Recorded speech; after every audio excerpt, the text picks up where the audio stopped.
Hi everyone, बिस्मिल्लाहिर्रहमानिर्रहीम। सब लोग कैसे हैं? तो उम्मीद करती हूँ सब लोग जहाँ रहें खुश रहें, शादोबाद रहें, अच्छी अच्छी ज़िंदगियाँ जिएँ, अच्छा अच्छा खाए पिए सब लोग। ठीक है, आमीन सुम्मा आमीन। अच्छा, यहाँ मैं कंटिन्यू कर रही हूँ अपने व्लॉग को। तो यहाँ पर ये मैं पतीली लेकर आई थी चाय की, और इसी के साथ एयर फ्रायर के लिए अपना ये ले लिया था मैंने चिमटा, ताकि मुझे कोई दिक्कत ना हो। क्योंकि मैंने जो शॉपिंग की वो भी आपको दिखाई, जो शॉपिंग रह गई थी वो भी दिखा रही हूँ। ठीक है, रफ्ता रफ्ता सब चीज़ें दिखाऊंगी। एक ही व्लॉग में कंप्लीट करना बहुत ज़्यादा मुश्किल हो जाता है। ये मैंने चिमटा लिया है, इसमें आगे रबड़ लगी हुई है, यानी सही रहेगा ये। ठीक है, तो वो जो एयर फ्रायर होता है तो उसमें इसी तरह की चीज़ें यूज़ करें तो ज़्यादा अरसे चल जाता है। अच्छा, ये जो है मेरे पास दो होने चाहिए थे, इसलिए कि मुझे इंगेज हो जाता था तो झूठा पड़ा रहता था, सर्दियाँ हैं, बड़ी तकलीफ़ हो रही थी धोने में, तो इसलिए मैंने ये एक और लिया। मुझे पसंद आ गया ये इसके साथ ही। तो ये देखें, चाय के कलर से भी मैच कर रहा है। यहाँ मैं आपसे मजाक कर रही हूँ, इसमें कॉफ़ी का कलर सामने आ रहा है इसके कैप पर, ये देखें, और यहाँ चाय का कलर आ रहा है। ये मैं आपसे यहाँ मजाक कर रही हूँ। तो मैंने कहा ये देखें, मैचिंग मैचिंग हो रही है। ये देखें, इससे मैचिंग नहीं हो रही थी, मैंने मजाक किया यहाँ पे आपसे। ये देखें, यहाँ पे मैं मजाक कर रही हूँ आपसे, जस्ट जोकिंग। अच्छा, ये कॉफ़ी में बता रही हूँ कि कॉफ़ी का कलर आ रहा है, ये देखें। आह, ये ऊपर चाय का कलर आ रहा है। चलें, ये दोनों चीज़ें इसमें मैं तैयार करने के लिए लाई थी। और क्योंकि वो मेरा शरबत वगैरह बनाने का था तो मैंने कहा कहीं ख़राब ना हो जाए, तो मैंने कहा मैं ये ले लूँ। अच्छा, यहाँ मैं आपको बता रही हूँ कि अगर आप डीप फ्रायर यूज़ करते हैं तो डीप फ्राइंग में भी हम लोग यही वाला ऑयल यूज़ करते हैं। मुझसे बहुत पहले एक कमेंट आया था, तो मैं बहुत आराम से उनका जवाब देती हूँ। पहले मैं ख़ुद रिसर्च करती हूँ, फिर जवाबात देती हूँ कि अगर डीप फ्राइंग में भी हम लोग तो यही तेल यूज़ करते हैं। इस तरह के 2 पाउच यूज़ होते हैं उसमें, और माशाल्लाह बहुत अच्छी डीप फ्रायर है ये एनएक्स का, उसमें हम लोग ये यूज़ कर लेते हैं। अब मैं ये लाई हूँ, इसको भी रखूँगी और समझूंगी, फिर मैं बताऊंगी आपको ये क्या चीज़ है। क्योंकि मैं फ़ौरन से नहीं बता दूंगी आपको ये क्या है, क्योंकि मुझे समझना होगा ये कैसा बना रहा है, क्या बना रहा है, क्योंकि उस पर तो मेरा हाथ रवा है। उसको भी मैंने रख के समझ के आपको बताया था।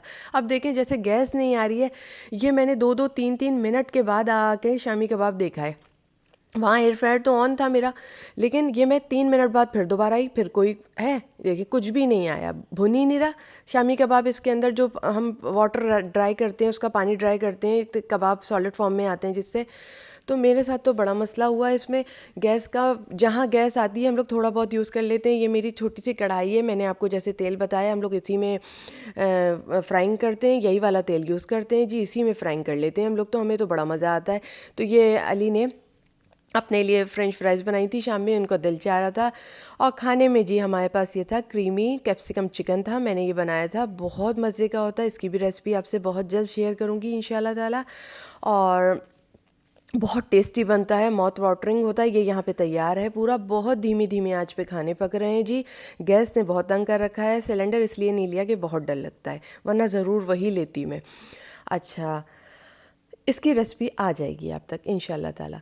ठीक है, फिर उसके बाद मैंने आपको बताया था मैंने जेलीज़ बहुत सारी बना ली थी, तो फ्रिज में मेरा मीठा तैयार हुआ हुआ पड़ा हुआ था। क्योंकि मैंने थोड़ा सा कस्टर्ड लिया, उसमें जेलीज़ डाली और उसमें थोड़ा सा रंगीन सेवइयाँ डाली थी, तो ये जेलीज़ मेरे पास बनी हुई थी, तो जल्दी एक मीठा तैयार हो गया था। तो उसके बाद हमने ये मीठा तैयार कर दिया। शाम में अली गए थे, जब मैं थोड़ा सा आराम करने लेट गई थी, शाम में अली गए थे तो एक रोज़ लेकर आ गए थे मेरे लिए, बड़ा मेहरबानी करके अपनी मोहब्बत से। और एक ब्लैंकेट हमारा पड़ा हुआ था धुलने के लिए, तो अली ये लेकर आ गए थे। तो अली ने कहा ये देखो मैं तुम्हारे लिए गुलाब का फूल लाया हूँ। तो मुझे बहुत अच्छा लगा, क्योंकि मैं सो रही थी उस वक्त, मुझे पता ही नहीं था। मैंने कहा ये गुलाब का फूल मेरे मुंह पे कौन मार रहा है, टंग टंग टंग। तो उन्होंने कहा ये खोलो, ये देखो मैं तुम्हारे लिए ब्लैंकेट लेकर आया हूँ, धुलने के लिए पड़ा हुआ था। और हम लोग धोने के लिए भूल गए थे, मतलब काफ़ी अरसा हो गया था, हमें समझ नहीं आ रहा था कि मतलब हम भूल गए थे। तो ये लेते हुए आए, इनको याद आ गया, तो ये लेते हुए आए कि ब्लैंकेट धुला हुआ पड़ा था, 1 हफ्ता पड़ा रहा उसके यहाँ। तो ये लेकर आया, ब्लैंकेट धुलवाया था। सर्दियों में बड़ी जी अशद ज़रूरत है, बहुत ठंड हो रही है। यहाँ मैं सो रही थी, मुझे सोते में से जगाया कि देखो जी मैंने तुम पे एहसान किया, गुलाब का फूल लेकर आया। तो थैंक यू अली। अच्छा जी, अच्छा लगे तो लाइक कर लीजिएगा। मेरा छोटा सा प्यार का व्लॉग था जो मैंने आपके साथ फिर से शेयर किया। ठीक है जी। फिर अली ने मुझसे कहा सोते में, तुम जाओ मेरे लिए चाय बनाओ। फिर मैं यहाँ से ब्लैंकेट से बाहर निकली, इनके लिए चाय बनाई। मध्यम मध्यम मध्यम मध्यम धीमी धीमी आंच पे नई पतीली के अंदर पहली दफ़ा चाय बनी है। तो ये है वो चाय, ये है वो पतीली जो मध्यम मध्यम आंच पे काफ़ी देर तक पकती रही है, पकती रहेगी, पकती रही। जैसा सबका हाल है वैसे ही हमका हाल है, हमारा हाल है। तो आज के लिए सिर्फ इतना ही। अस्सलाम वालेकुम। वालेकुम सलाम। खुश रहिए, शादो आबाद रहिए। अल्लाह हाफ़िज़।